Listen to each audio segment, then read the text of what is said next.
I'm Jared Craig with Veterans for America First, and I'm happy to announce that we've named a new ambassador. This is Frederic Mulika, and he is a Air National Guard reservist, and he's also a current law enforcement officer. And he's been working hand in hand with veteran organizations like Veterans for America First for several years. So I want to, one, congratulate you and bring you into the family as our new ambassador. And tell our viewers a little bit about yourself, Frederic. I don't know, I can say time zone. Good morning, good afternoon, everybody over there. My name is called Frederic David Kanangwa Mulika. I'm a member of the Air National Guard. I'm a reservist, which is part of the Air Force. I've been in for, it's coming now 8 years.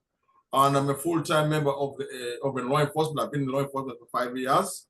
And I'm very happy to serve this country. And I've been a member of the GOP for quite a long time. I think it's coming out 4 years. And I've been the biggest fan of President Trump. Day one, he was president. I became a big fan of him. And the good news to say is I became a citizen when President Trump was president. So to me, it's somebody who I hold as my hero and somebody who I see can address the problems of this country. So you said that when you became a citizen, President George W. Bush was the president at that time? President Trump was the president. Oh, President Trump was the president. I apologize. Yes. So he's the #1 president for you being a naturalized American citizen.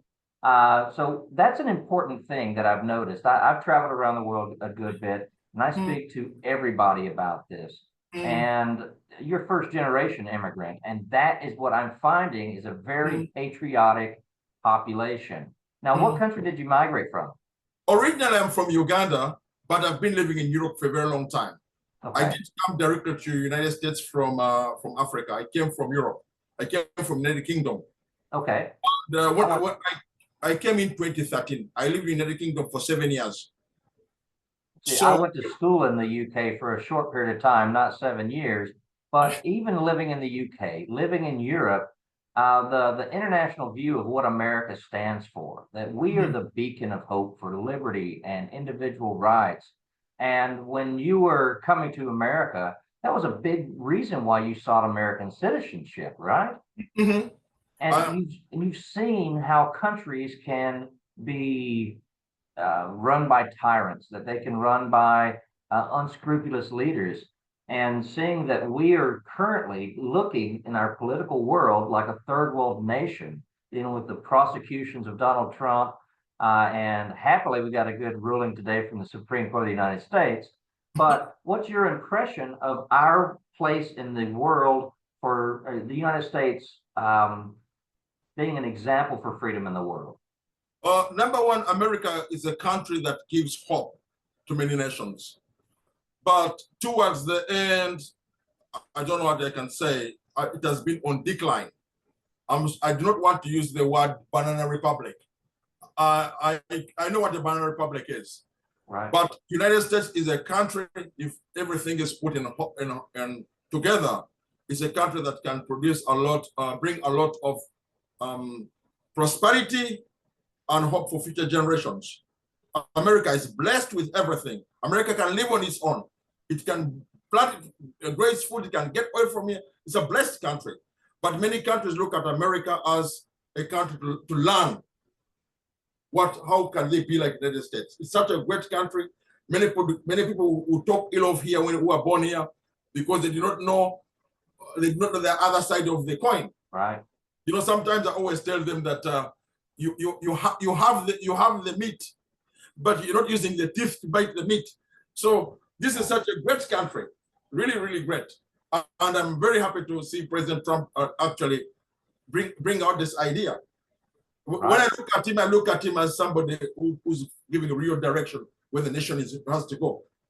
And knowing that our form of government is so fragile, that we have every 4 years we have a new president. And that lends itself to some ebbs and flows and highs and lows and changes in the political world. But right now we are up against a complete evil regime with the Democratic Party. It's good versus evil. And I think so many of the American citizens, the youthful American citizens, or the blind, I'll say socially blind, that they don't understand how good we have it and how fragile it is.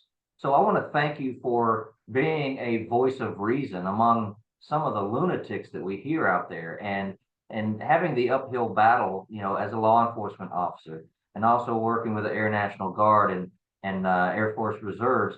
That I'm sure you've got a lot of people pulling you the other direction or trying to talk their nonsense. And I appreciate you being the cornerstone or the anchor of conservative voice in your social circles. So thank you for doing that.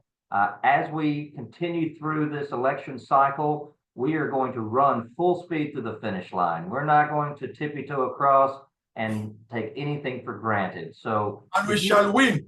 We are going to win. So in a closing statement, what's one thing that you want to talk to your friends, your family, your neighbors, that you want to talk about this election? What would you like to say to them? I want everybody to come and vote for President Trump.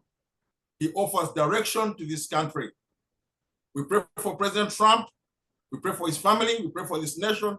And I encourage everybody to come close and we vote for President Trump, 2024.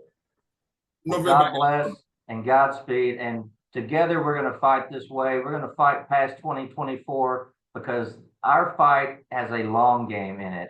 Our fight is for continuity of purpose and function. And I think we have chosen a great ambassador for that purpose. So we will not be strangers. We will be in the trenches. We will be slinging mud, slinging dirt, and bleeding sweat and tears as we get through this election, because like I've always said, evil follows the path of least resistance. And we're going to create some resistance if that comes our direction.